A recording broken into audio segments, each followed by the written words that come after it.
9월에 이게 얼마나 발생하느냐인데 우리가 2월에 그 의료개혁안이 발표된 이후로 그 뺑뺑이를 도는 그 저기 뭐 작년과의 격차를 조사한 요 부분에 대한 통계가 지금 계속 벌어지고 있거든요. 그런데 이게 9월이 고비겠죠. 예. 그러면 우리 같은 세대 꼰대 세대들은 지금쯤 뭔 일 하냐 하면은 이런 뉴스 이런 어떤 유튜브 한두 번 보고 당장 냉장고 문 열어서 예컨대 일주일 이상 지난 음식 있나 다 점검하고 집에 어르신 한 분 있으면은 저기 이런 거 막 치운다고. 그렇죠. 혹시나 이제 식중독이라도 걸리게 되면 큰 병을 치러야 되기 그렇죠. 때문에 특히 명절 때 이러니까 식구들 많아지고 그러면 주로 집안에 이제 우리 같은 중견 가장들이 하는 일이 이런 거예요. 그다음에 저 아프면 어떻게 해야 되지? 이런 거 이제 확인하고 어디 의사 친구 없나 전화번호 찾아보고 이런 거 하는 거거든. 그래 이뇨한 의원처럼 전화 문자 보내가지고 말이야. 어? 그런데 지인 지금 찾기. 정부가 뭐 개혁이고 뭐고 간에 제일 큰 직무유기가 이게 저는 뭐 지금 재난 및 안전 사태로 이 사태의 성격이 변하고 있다는 게 제 관점인데. 의료 재난이 되고 있다. 재난 사태. 네. 이거는 국가 재난안전관리법에 나오는 사례예요. 그리고 매년 훈련을 해요. 그런데 이 사태에 대한 업무는 아예 안 하는 거죠. 그러면은 여기서 이제 안전 사태가 일어나는데 여기서 예상 피해에 대해서 우리가 감을 잡아야 되는데 이게 우리 알 권리입니다. 그래서 몇 명이나 치료 못 받았냐. 정확하게 네. 이거를 내놓으라는 거예요. 이거를 국회에서 요구를 해야 될 것 같은데 아니 저는, 하고 있어요. 네. 근데 통계가 안 잡혔대 아직. 근데 저는 이런 거예요. 그 의사들은 의료 민영화 문제를 제일 걱정을 합니다. 특히 그러니까 건강보험 체계가 있기 때문에 우리는 대한민국의 건강보험 하나로 다 된다. 그래서 사보험이나 이런 거 가입하지 않아도 된다. 그런데 최근 김종대 의원님 말씀 들어보면 실손보험 나도 들어야겠네 라는 생각이 들 정도예요. 그렇죠. 그러니까 중요한 포인트는 뭐냐면 민간보험, 민영보험 없으면 진짜 미국의 시코처럼 집에 다 수술 이런 거 갖다 놓고 맞아요. 뭐 어디 네. 다치면 자기가 꼬매야 되고 이런 사태가 벌어지는 거고 저도 사실은 중국에서 3년 정도 있었는데 거기도 의료 민영화 문제가 심각해요. 그러니까 부자들이 가고 외국인들이 가는 병원은 무슨 정말 좋습니다. 그리고 굉장히 비싸요. 맹장 수술 한 번 하면 한 3천만 원 나와요. 그러니까 미국하고 똑같아요, 중국도. 그런데 소위 이제 런민들이 그러니까 그 평범한 시민들이 이용하는 그 병원에 가보면 저 초등학교 때 그 동네 쌀집에 쌀 재던 저울 같은 거 있어요. 모르죠. 이렇게 큰 저울 있고 네. 그런 거를 갖다 놓고 건강 검진을 해요.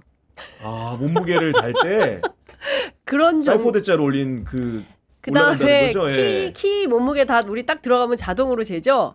그런 거 없어요. 그런 거 없고. 야. 무슨 이상한 뭐 30cm 자 같은 거 갖고 와서 의사가 뺨으로 이렇게 잽니다. 그게 에이 설마 그럴 리가? 제가 겪고 왔어요. 그러니까 이게 평범한 사람들이 그러니까 돈 있는 사람들이 이용할 수 있는 병원과 돈 없는 사람들이 중국은 어떤 일이 있냐면 좋은 병원이라 하더라도 가잖아요. 그러면 산부인과 같은 거는 대기 시간이 길어요. 그러니까 그 앞순서 가려고 새치기를 하고 새치기 하다가 싸움 나는 것뿐만 아니라 앞순서로 가려고 웃돈 주고 이런 일들이 벌어져요. 그런 게 뉴스로 나와요. 그러니까 우리가 지금 의료를 이런 방식으로 가져가려고 하는 겁니까? 윤석열 정부 시대에 우리가 의료 그동안 너무 공기처럼 당연했던 그런 공공의료가 이런 방식으로 짓밟혀지게 된다면 이거는 참을 수가 없고 우리가 돈을 많이 버는 사람들일수록 의료보험료 많이 내잖아요. 네. 1년 내내 병원 한 번 안 가도 보험료 많이 내잖아요. 그거는 우리 공공의료를 위해서 우리가 스스로 투자를 하는 겁니다. 그런데 정말 내가 아플 때 이뇨한 의원과 아는 사람들은 다 병원 갈 수 있지만 정작 나는 의료보험료는 많이 내는데 의료보험 혜택을 못 받는다? 그럼 빡치는 거죠. 그걸 김종인 전 비대위원장 그건 정권 붕괴할 일이라 그랬다. 정권 붕괴할 그러니까 소소님 같은 경우에는 생선가시도 조심하세요. 명절에 잘못하면 큰일 납니다. 이런 의견 주셨고요. 신토방님은 아까 장윤성 기자님 말씀 듣고 이렇게 되면 혹시 사보험에 가입한 부유층이 재벌이 운영하는 큰 병원을 이용하게 되는 거 아닐까요? 그렇죠. 네. 이런 우려도 함께 하시는 겁니다. 그러니까 의료 이제 대란 문제는 이 정도에서 좀 가름을 좀 해보고요. 이번에는 현장 취재의 달인 네. 장윤성 기자님의 현장 네. 막전 막후 들어보도록 하겠습니다. 오늘 준비해온 키워드는 어떤 것이죠? 대정부 질문입니다. 예, 어제 오늘 대정부 질문 오늘은 대정부 질문이 늦어졌어요. 7시로 미뤄졌죠. 예, 저녁 네. 7시로 원래 2시에 예정이었다가 야근들 하시네. 장관들이 안 나온다는 것 때문에 이제 야권에서 문제 제기를 세게 해서 전두환 때도 이러진 않았다 이렇게 얘기를 하면서 부랴부랴 다시 그 저녁 7시에 잡아서 야근 대정부 질문 이제 하게 될 것 같은데요. 어찌됐든 어제는 스타는 박지원 의원이었습니다. 네. 예, 일약 스타덤에 오르셨는데 제가 보다가 빵빵 터졌어요. 저도 박장대소 했습니다. 정말 그 한덕수 총리하고 주고받은 문답은 예술이다 예술 이런 생각이 좀 들었는데 끝까지 저는 가장 인상적이었어요. 국정원 저 한번 안 불러주시대요. 그러니까 공간에. 기자들 가봤다는 사람들은 많던데 이제 이렇게 이제 주거니 받거니 장군멍군 하면서 했는데 핵심은 김건희 여사 문제인 것 같습니다. 최근에 지난주부터죠. 뉴스토마토 보도를 통해서 알려진 김건희 여사의 지난 총선 공천 개입 의혹 파문이 일파만파 커지고 있고 실제로 대통령은 김건희 윤석열 대통령은 영부남 이렇게 불리고 있는 거 아니냐라는 이제 비난. 그다음에 조국 대표 같은 경우에도 실제로 대통령 행세를 하고 있는 거 아니냐. 서영교 의원도 비슷한 맥락의 이제 질의들이 있었고요. 그에 대해서 여당 혹은 또 야유가 터지고 또 반대로 또 야당 그 의원들은 또 박수를 보내기도 하면서 현장 분위기가 굉장히 뜨거웠고 오늘 같은 경우에는 지금 외교부 장관 그다음에 국방부 장관이죠. 오늘 이제 국방부 장관 김용현 장관. 그러니까 두 사람이 이제 불참을 하고 근데 그러니까 야당에서는 우리는 몰랐다라고 하고 여당은 뭔 소리냐 민주당도 합의했다 이렇게 얘기를 하는데 제가 국회의장실 취재를 해봤더니 민주당에서도 확인을 해준 걸로 의장실에서는 이제 설명을 하더라고요. 그래서 민주당 쪽에서는 전두환 때도 이런 일이 없었다. 이거는 야당 무시고 국민 무시고 국회 무시다 이렇게 얘기를 하고 있는데 살짝 설명이 좀 다르고 여하튼 이제 저녁 7시에 재개될 외교안보 통일 분야의 그 대정부 질문 상황을 봐야 될 것 같고요. 또 하나는 이제 문화체육관광부 장관인데 이분은 아예 그냥 안 나오겠다고 통보를 해버렸어요. 그러니까 저는 급기야 장관이 대정부 질문조차 안 그러니까 이런 것 같아요. 대통령이 개원식에 안 왔어요. 그죠?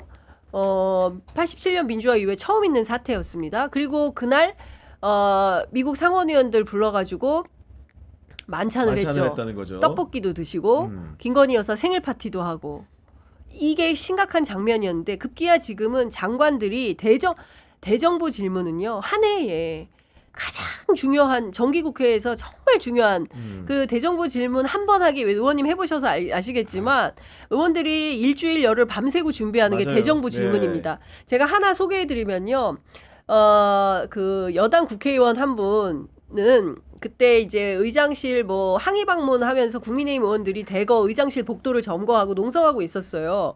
근데 한 분이 끝까지 안 앉는 거예요. 그래서 의원님 왜 안 앉으세요? 그랬더니 나 좀 이따 대정부 질문 해야 되는데 바지 구겨져서 안 앉을 거예요. 바지도 구겨지면 안 되는 게 그 정도로 대정부 질문이 그럼요. 건데. 그거는 여야 국회의원 모두가 마찬가지인 거예요.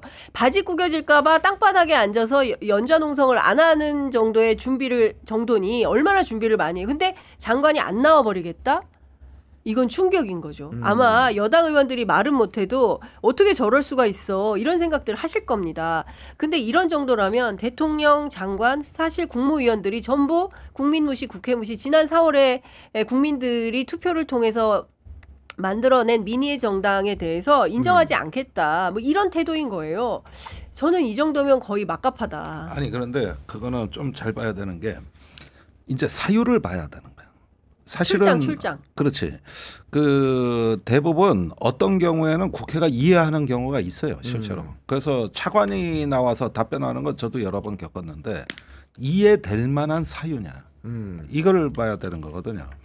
그런데 이번에 안 나오는 사유는 AI의 군사적 이용에 대한 고위급 회담이에요. 고위급 회의에 다자 회의라고. 그러면은 이게 인공지능의 군사적 이용 문제야 세계적으로 중요한 이슈인 이슈는 거는 맞죠. 아는데 네. 이걸 운영하는 국제기구도 없고 국제법업도 없고 말하자면 국제적인 룰도 없어. 그러는 상황에서 지금 하고 있는 건 뭐냐면 학술회의예요. 이게. 그러니까 뭔가 새로운 룰 세팅을 하는 게 아니고. 그러면 예. 우리나라가 이 저기 국제 고위급 회의에 의장국이냐 하면 그것도 아니야. 그냥 올해 회의 주재국이거든요. 그러면은 이게 대정부 질문을 안 나올 만한 중요한 회의냐를 봐야지. 왜냐하면은요. 여기에서는 국제적인 어떤 규범이나 합의문 같은 걸 내는 성과물이 없다고. 말하자면 의견 교류하는 일종의 학술 회의나 마찬가지예요. 그래가지고 뭐 보니까 다른 국가에서도 그럼 장관이 왔냐? 원래 장관급 회의를 표방한 건 사실이에요. 근데 아까 네덜란드 보니까 무슨 차관보가 왔고 보니까 장관 회의면 장관들이 다 와야 될 거 아닙니까? 근데 대부분 차관이나 국장을 보내. 그래서 아까 기사 나온 걸로 봤을 때 일부 장관들이 온 나라도 있긴 있지. 그러나 그거는 저 보면은 국가 그냥 사정대로 하는 거지. 이게 저기 그래서 고위급 회담이라 그랬지 장관 회라는 건 아예 명칭이 못 박아서네. 없어. 아니, 물론 이제 보면 한 헝가리 외교장관 회담도 있고 그리고 이제 한 유엔사 국방장관 회의 뭐 이런 것도 이제 들긴 들었는데 결론적으로는 저녁 때 결국 오게 또 돼 있는 거잖아요. 이게 상황적으로 아니, 보면요. 그러니까. 예. 아니 그러니까 야근이라도 해서 이게 네. 정상적으로 하겠다 이러는데 이거 뭐 저기 그냥 오기는 온대요 저녁에? 네, 7시로 네, 미뤄져서 미뤄가지고 오기는 아마도 하는데 할것 그나마 같은데. 다행이네. 공지가 오전 한 11시 반쯤인가? 12시 점심 무렵에 다시 공지가 와서 저녁 7시로 연기가 됐다고 하고요. 그런데 저는 이런 거예요. 그러니까 이게 다반사가 되면 안 된다. 예.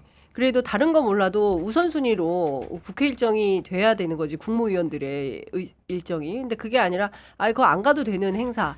이런 정도로 취급하면 아니 안 가도 되는 행사 정도가 아니라 국회가 무슨 정상화가 안 된 시정 잡배들의 모임으로 지금 인식하고 있기 때문에 이런 국회 보낼 수 없다는 게 정진석 비서실장 입장인 거잖아요. 그렇기 때문에 이거는 뭐 국회의원들이 전 그런 법에 출석이 의무화돼 있으니까 가긴 간다는 정도지. 사실은 내가 보기에는 행사도 있지만은 이렇게 해도 된다는 게 최근 정부의 분위기 아니냐 이거요. 실제로 뭐 그렇게 해가지고 장관 되기도 전에 청문회 때부터 소리 벅벅 지르는. 아니 저런 실제로 후보자가. 어제도 대정부 질문 첫날이었는데 정치 분야였는데 그날도 보면 총리와 야당 의원의 입씨름이 물론 박지원 의원은 좀 다른 케이스였습니다만은 입씨름이 보도가 되기도 했고 네. 뭐 그리고 법무부 장관 같은 경우에도 뭐 째려봤다고 지금 논란이 또 그러니까요. 되고 있잖아요. 맞아요. 그러니까 저는 그러니까 이 정부 들어서 정말 기괴한 일들이 많이 벌어지고 있는데 그 태도 논란, 그 다음에 뭐 후보자 뭐 이렇게 얼굴 벅벅 긁고 이런 것부터 시작해서 국회에 대한 경시풍조는 너무 심각해지고 네. 있다. 그리고 그러면 그 동안에 뭐 대통령실이나 대통령이 뭐 난생 이런 국회 난생 처음 본다 뭐 이렇게 얘기하는데. 이런 대통령 우리도 처음 본다 이렇게 반박하고 있는 거 아니겠습니까? 근데 그런 측면에서 보자면 저는 정말 이게 극강의 대결로 정말 그냥 한치 앞을 알 수 없게 서로 대결로만 막 가는 거여서 이게 끝간대로 계속 이렇게 3년을 갔을 때 한국이 도대체 어떤 상황이 될까 너무 걱정이 됩니다. 이 추세라면은 저는 실패 국가로 될 가능성이 실패 높다고 국가다? 봐요. 네. 그러니까 지금 우리가 타이완, 일본 또 주변의 어느 나라와 비교해도 그 성장 둔화에다가 이제 그 추락 속도가 빨라져다 보니까 집권 초에 세계 10위 경제가 지금 13위에다가 계속 내려갈 거거든요. 거기에다가 국제적 영향력이 줄어들고 있다는 것도 큰 문제입니다. 그래서 그 주변 4대 강국 외교가 거의 반은 무너진 상황이란 말이죠. 그러니까 영향력이 줄어들면서 경제적 어려움하고 같이 가는데 일본은 약삭 빠르게 또 중국하고 밀담도 하고 어디 다른 데도 개척해서 그럭저럭 버티는데 우리는 대책이 없어요. 그래서 이런 상황에서 일단 정치에서 실패하는 거는 국가의 실패로 이어질 가능성이 있는데 이 부분이 우리가 IMF의 교훈에서 배우는 바가 있어야 된다고 좀 봐요. 그때 집권 초에 김영삼 대통령이 지지율이 높을 때는 성장률이 정말 좋았습니다. 그리고 국민 통합이 참 잘 됐던 시기거든요. 근데 95년경부터 불황으로 진입하고 그러면서 대통령이 정치에 매력을 못 느끼기 시작했어요, 사실은. 그리고 지지율이 이제 급격히 추락하기 시작을 했거든요. 그러다 97년에는 그 차남 뭐 현철 씨 사건이 터지고 이러면서 국정이 아주 굉장한 난맥상으로 진입을 하게 되는데 이때 IMF가 터질 때 위기 관리 능력을 보여주질 못하는 거예요. 이게 지금 의료 대란하고 똑같아. 그러니까 그때 IMF 때도 그 한보 사태가 났을 때 조금만 빨리 제대로 대응을 했어도 그렇게 많은 사람들이 고통을 겪지 않아도 될 일이었어요. 그러나 상상도 못할 고통이 밀려왔거든. 그러면서 국가가 거의 절단나다시피 했다고. 그런데 그때 대통령실은 뭘 해야 되는지를 스스로 전혀 모르고 이 현장 상황을 파악을 못하고 있는 거야. 이가. 그래가지고 계속 허위 보고만 받았던 거 아닙니까? 그래가지고 이럴 리가 없다고 했는데 경제부총리도 보고를 안 하고 경제수석도 보고를 안 하는데 비서관 하나가 용기를 내서 보고서를 넣은 거예요. 그 상황에 대해서 네. 적나라하게. 지금 곧 외환이 고갈된다는 보고서를 곧 낸 거거든요. 근데 대통령이 외환이 뭔지를 아나. 이러다가 시간을 끌다가 그 사이에 시장에 나쁜 신호를 주니까 막 무너지기 시작한 거예요. 이게 대붕괴 이론이라고 있어요. 대붕괴 이론이다. 네. 그러니까 어떤 나비 효과처럼 서서히 발전해 나가는데 이 위기의 초기에는 분명히 정보가 안 올라와서 문제라면 위기가 이제 진행되고 폭발했을 때 무슨 일이 일어나냐면 이때는 도처에서 정보가 올라와요. 이 뭐가 무너졌습니다. 어디가 고장났습니다. 누가 죽었습니다. 막 몰려. 이때는 또 너무 정보가 많아서 거의 멘탈이 무너진다니까. 초기에는 너무 모르고 해서 예. 없어서 문제라면 나중에는 이게 막 그 위기가 대응 성숙 단계에 들어가면 이때는 또 너무 많아서 결정을 못하다. 그게 IMF였습니다. 그런데 지금이 바로 그 위기가 심각한 단계로 성숙되느냐 마느냐 하는 건데 이때가 가장 중요한 골든 타임이라는. 그러니까 우리가 IMF 때도 그걸 봤고 또 YS 때 성수대교 무너져 삼풍백화점 무너져 막 무더기로 그 그렇죠. 재난 사태가 왔을 때도 그때도 그랬어요. 그때 서울시장 최병렬 네. 서울시장이 할 줄 아는 게 아무것도 없어가지고 삼풍백화점 무너졌을 때 그 주변에 소방차 옆에서 아유 어떻게 이러고 있었다고. 그러니까 저는 이런 거예요. 그러니까 지금 구교영의 정치비상구 함께 하시는 애청자분들이 이런 나라를 만들려고 우리가 2016년, 2017년에 그 추운 겨울날 미세먼지 맞아가면서 5달 동안이나 길거리에 나가서 이게 나라냐 외치고 그리고 정말 정상적인 국가를 만들어야 된다 이렇게 요구했던 거 아니겠습니까? 그런데 불과 우리가 5년 만에 또 이런 나라를 만드는 셈이 된 거예요. 그 부분 때문에 많은 시민들이 굉장히 저는 화가 나 계시다고 생각을 합니다. 우리가 꿈꿨던 나라는 이런 나라가 아니거든요. 그리고 그러니까 기본적으로 의료 문제나 뭐 이런 것들은 다, 그러니까 정치적으로 사실 남북 관계만 좀 개선이 되면 나머지는 다 시스템에 의해서 알아서 잘 돌아가는 나라.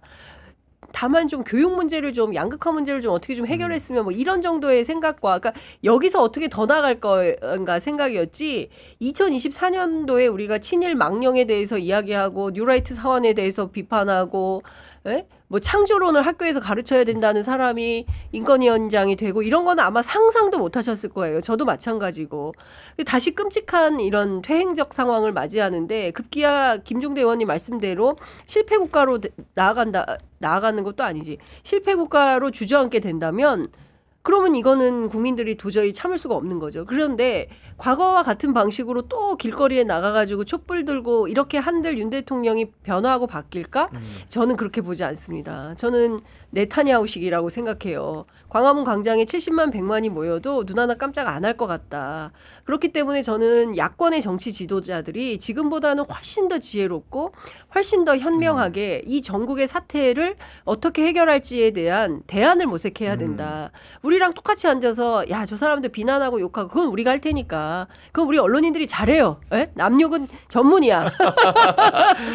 대안을 좀 내시라. 국민들이 너무 황당무계하게 지금 돌아가시고 계시는데 이걸 언제까지 같이 앉아서 비판하고 있을 거냐. 대안은 멈추는 겁니다.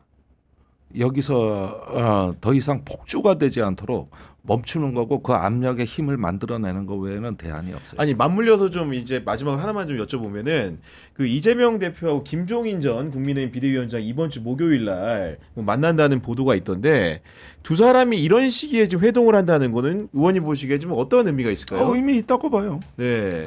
그 김종인 비대위원장이 항상 위기 관리의 그 구원자 내지는 어떤 그 해결사로 나선 적이 많잖아요. 근데 이재명 대표하고 만나면은 좋은 일 아닌가 생각이 들고 이제는 한국 사회에서 어떤 진영과 정당을 초월하는 어떤 그 조금 현인 그룹들이 이제는 움직일 때다. 그렇게 해서 저는 뭐 국회의장단 모임도 빨리 복원돼야 된다. 아 의장단 모임. 네. 과거에 거기서 좋은 진단이 많이 나왔어요. 제가 오늘 모 식당 앞에서 과거 그 헌정회 의장단 모임이 점심 식사를 하시고 낯익으신 어르신 분들이 엘리베이터에서 한꺼번에 다 나오셔가지고 제가 깜짝 놀랐습니다. 예, 이미경 부의장이랑 악수도 하고, 네. 예, 뭐 낯익으니까요. 거기 계신 분들도 놀란 거 아니에요? 그분들 엘리베이터 문이 열리면서 그분들도 놀래고 저도 놀래고 이제 서로 놀란 상황이었는데. 그럼요. 저는 이제 각계의 원로들의 모임도 필요하고 시민사회도 필요하고요. 그런데 대통령의 변화를 만들어내야 되거든요. 그렇죠. 만들어야 되는 대통령이 거죠. 스스로가 그게 내가 핵심이죠. 잘못했다, 내가 틀렸다. 이거를 자성적으로 받아들이고 성찰할 수 있는 태도를 끌어내는 게 중요하고 말씀하신 대로 여기서 멈추게 할 다양한 방법들이 필요한데 이재명 대표와 김종인 위원장 간의 만남도 그렇고요. 또 최근에 있었던 이재명 대표와 문재인 전 대통령과의 만남도 그렇고 그 야권의 지도자로서 다양한 만남을 통해서 새로운 모색을 좀 준비하고 있는 것은 맞는 것 같다. 예, 그리고 김종인 비대위원장 같은 경우에는 그 정치권에 그런 얘기도 좀 들려요. 어제 아주 재밌는 광경을 만들어낸 한덕수 총리는 일찌감치 사표를 내신 분이잖아요. 근데 아마도 이분이 윤석열 대통령과 운명을 같이 할 것 같다라는 얘기들이 많이 나오는데 이 엉킨 실타래를 풀고 정말 대승적 차원에서 새롭게 판을 짜려면 김종인 위원장 같은 사람이 총리로 와서 야당의 동의를 받고 해서 새 판짜기를 한번 확 해버리는 것도 방법이다. 단 윤 대통령이 그런 선택을 할지는 미지수다. 그건 이제 거국 내각 성격인데 그 언제부턴가 우리나라가 그 어떤 법 이외의 그 비공식적인 제도와 관행과 어떤 그 규범이 사라진 나라가 됐어요. 제 기억으로는 전직 대통령 행사를 이제 한 번도 하지 않은 건 이명박 대통령부터 됩니다. 전두환 대통령이 노무현 대통령 초청 행사에 왔다고. 특히 북한이 2006년에 10월에 그 핵실험을 합니다. 그래서 국가가 엄청난 위기 상황에 도달할 때 김영삼, 전두환, 김대중 대통령 다 청와대로 예. 다 왔죠. 그 핵실험 한 이튿날이었어요. 거기서 논쟁도 있었지만은 서로 또 이 위기를 잘 극복하자 하는 이야기도 있었고 각 당 대표 회담은 물론 했고 그래서 그게 마지막 제가 기억하는 우리나라 전직 대통령 행사의 마지막 행사가 2006년에 북한이 핵실험하는 때고 지금 18년째 없어졌습니다. 이명박 때부터 없어진 거예요. 그 다음에 당 대표 회담이 이게 문재인 대통령 때가 제일 잘 됐어요. 내 청와대 여러 번 갔다 왔거든. 원내대표 네. 회담도 했고 당대표 회담도 했고 그래서 노회찬 대표도 모시고 가고 심상정 대표하고도 가고 항상 그 합의문 발표할 때 5당 대변인이 같이 모여 있거든요. 이것도 문재인 정부 때는 꽤 많이 했어요 또. 그러니까 이렇게 박근혜 대통령도 문재인 대표를 불러서 얘기를 들었어요. 그래서 수첩 공주라 그래 그때도 열심히 받아 적더라고요. 그랬는데 이게 윤석열 정부 와서 끊긴 거예요. 딱 한 번 했지만 사실은 정말 총선 지고 마지못해 했는데 또 열린다는 소식이 없어요. 그러니까 각 당의 원내대표, 당대표 회담이 이렇게 정례화된 게 없어진 최초의 정부는 윤석열 정부예요. 그때는 문희상 국회의장이 초월해라 그래가지고 매주 첫 번째 월요일 날 상춘제에서 모여가지고 그때 정진석 대표도 오고 다 왔어요. 네. 그리고 올해 예산안은 기한 내 통과시키자 이런 분위기도 만들고 네. 다 했습니다. 저거 여러 번 갔는데 처음에 초월해라 그래 초나라하고 월나라 싸우는 싸움 경연장이에요. 근데 그게 아니라 매주 처음 번째 월요일은. 그런데 갔더니 분위기가 너무 좋은 거야. 이런 거 싹 없어졌어요. 이제 더 이상 대한민국에 존재하지가 않아요. 뭐만 남았냐? 법만 남은 거야. 법만. 모든 건 법대로야. 그리고 법 기술을 누가 더 교활하게 써먹느냐? 법을 내 편으로 만드느냐? 싸움이 생존투쟁이 되는 거야. 생존투쟁이야 이거는. 법이 누구 편이냐가 죽고 사는 문제가 돼버려. 나머지는 없습니다. 뭐가 있습니까? 그러니까 사실상 과거에는 김영삼 전 대통령, 김대중 전 대통령 말 안 들으면 가택연금 시키고 그랬잖아요. 그런데 이재명 대표는 사실상 사법연금 시켜놓은 거 아닙니까? 그러니까 매주 생존을 위해서 이재명 대표가 재판받으러 다니느라고 그 상당히 부담이 많이 되는 모양이더라고요. 그러니까 어쨌든 이게 그 어려운 거예요. 그러니까 몸도 피곤하고 머리도 아프겠죠. 그러니까 정치에 몰두하기 어려운 환경을 만들어 놓는 거죠. 뭐 그럼에도 불구하고 이재명 대표 굉장히 초인적으로 힘이 나온대요. 그래서 뭐 하여튼 막 굉장히 뭐 일을 네. 다방면으로 세게 한다 뭐 이런 이제 후문들이 들리는데 저는 윤 대통령이 계속 이렇게 하면 스스로 고립될 거라고 생각합니다. 그러니까 대한민국은 그렇게 간단한 나라가 아니에요. 대통령이 그렇게 취급하면 그렇게 취급당하는 국민들이 아니기 때문에 저는 어떤 방향으로든 우리 국민들이 집단지성의 힘을 발현해서 지금 이 상황을 멈추게 할 거라고 봐요. 그런데 그때까지 하루하루가 고통스럽고 정말 이겨내기가 힘겨워서 그렇지만 대통령 누구지 그 이주호 장관이 뭐 6개월만 버티면 우리가 이긴다? 6개월 버티면 국민이 이겨요. 저 그렇게 생각합니다. 네.